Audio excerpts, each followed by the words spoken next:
The Gospel of Luke, chapter 22.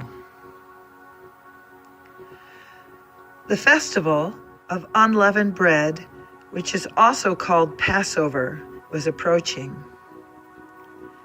The leading priests and the teachers of religious law were plotting how to kill Jesus, but they were afraid of the people's reaction.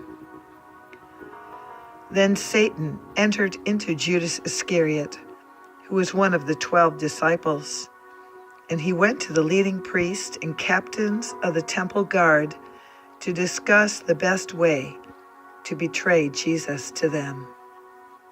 They were delighted, and they promised to give him money.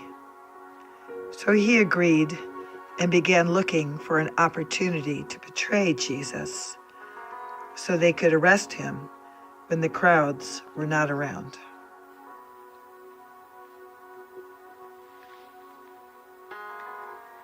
Now the festival of unleavened bread arrived when the Passover lamb is sacrificed.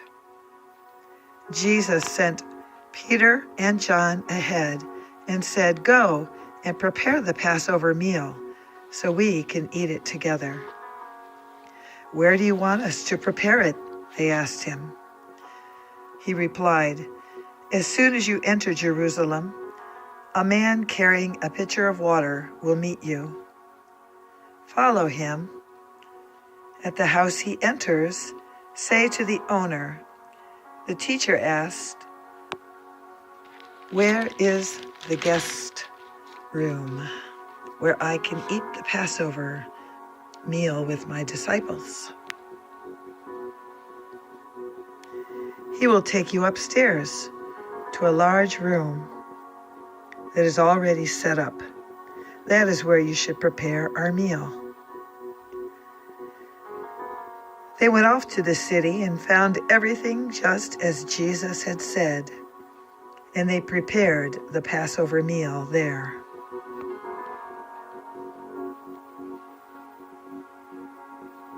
When the time came, Jesus and the apostles sat down together at the table.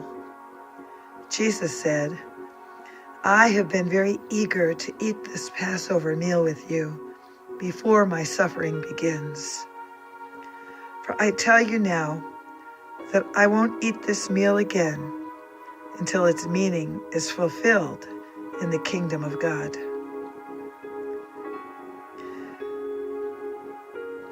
Then he took a cup of wine. He gave thanks to God for it. Then he said, "Take this and share it among yourselves, for I will not drink wine again until the kingdom of God has come." He took some bread and gave thanks to God for it. Then he broke it in pieces and gave it to the disciples, saying, "This is my body, which is given for you. Do this to remember me." After supper, he took another cup of wine and said, "This cup is the new covenant between God and his people, an agreement confirmed with my blood, which is poured out as a sacrifice for you. But here at this table, sitting among us as a friend, is the man who will betray me. For it has been determined that the Son of Man must die. But what sorrow awaits the one who betrays him?" The disciples began to ask each other which of them would ever do such a thing. Then they began to argue among themselves about who would be the greatest among them. Jesus told them, "In this world the kings and great men lord it over their people, yet they are called friends of the people. But among you it will be different.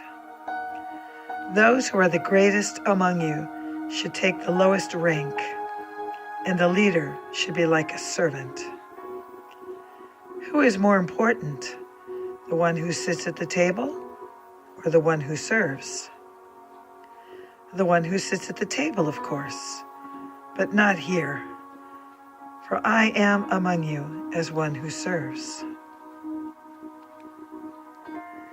You have stayed with me in my time of trial, and just as my Father has granted me a kingdom, I now grant you the right to eat and drink at my table in my kingdom, and you will sit on thrones judging the 12 tribes of Israel.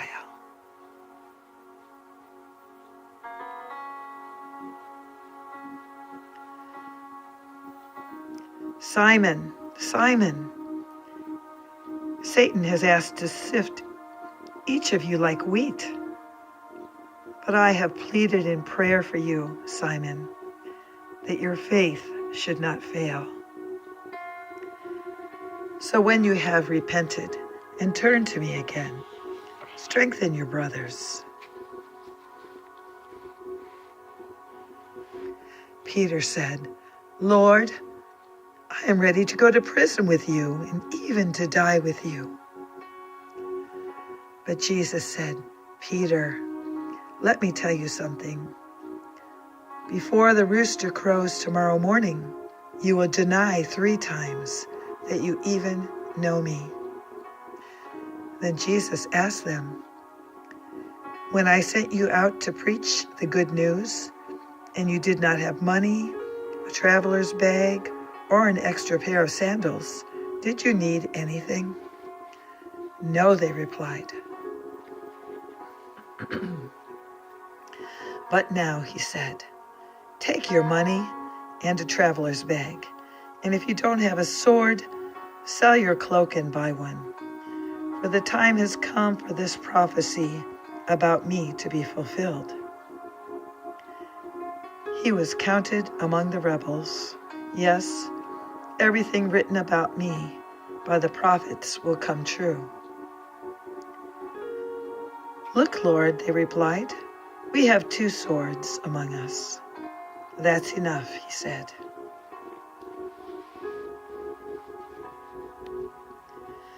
Then, accompanied by the disciples, Jesus left the upstairs room and went as usual to the Mount of Olives.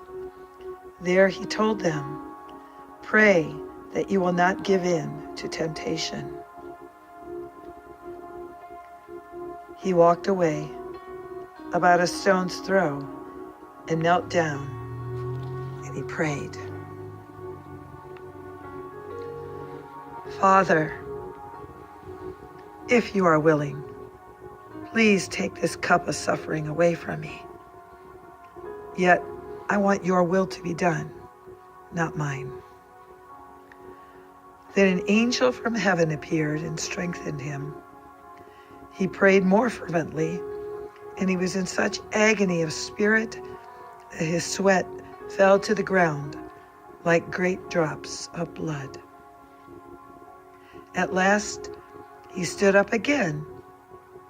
He returned to the disciples, only to find them asleep, exhausted from grief.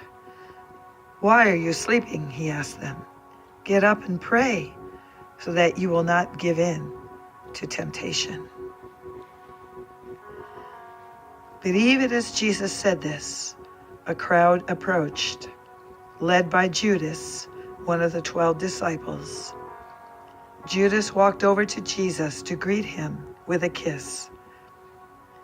But Jesus said, Judas, would you betray the Son of Man with a kiss? When the other disciples saw what was about to happen, they exclaimed, Lord, should we fight? We brought the swords. And one of them struck at the high priest's slave, slashing off his right ear. But Jesus said, no more of this. And he touched the man's ear and healed him. Then Jesus spoke to the leading priest, the captains of the temple guards, and the elders.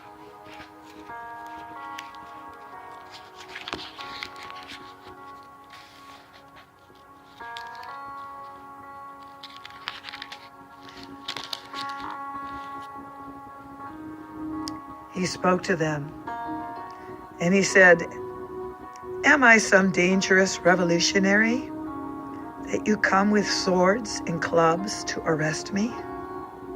Why didn't you arrest me in the temple? I was there every day. But this is your moment, the time when the power of darkness reigns." So they arrested him and led him to the high priest's home. Peter followed at a distance. The guards lit a fire in the middle of the courtyard and sat around it, and Peter joined them there. A servant girl noticed him in the firelight and began staring at him. Finally, she said, "This man was one of Jesus' followers." But Peter denied it. "Woman," he said, "I don't even know him." After a while, someone else looked at him and said, "You must be one of them." "No, man, I'm not," Peter retorted. About an hour later, someone else insisted, "This must be one of them because he is a Galilean too." But Peter said, "Man, I don't know what you're talking about." And immediately, while he was still speaking, the rooster crowed. At that moment, the Lord turned and looked at Peter. Suddenly, the Lord's words flashed through Peter's mind. "Before the rooster crows tomorrow morning, you will deny 3 times that you even know me." And Peter left the courtyard, weeping bitterly. The guards in charge of Jesus began mocking and beating him. They blindfolded him and said, "Prophesy to us. Who hit you this time?" And they hurled all sorts of terrible insults at him. At daybreak, all the elders of the people assembled, including the leading priests and the teachers of religious law. And Jesus was led before this high council. And they said, "Tell us, are you the Messiah?" But he replied, "If I tell you, you won't believe me. And if I ask you a question, you won't answer. But from now on, the Son of Man will be seated in the place of power at God's right hand." This is the day the Lord has made. Let us rejoice and be glad in it. Psalm 118:24. They all shouted, "So are you claiming to be the Son of God?" And he replied, "You say that I am." "Why do we need other witnesses?" they said. "We ourselves heard him say it."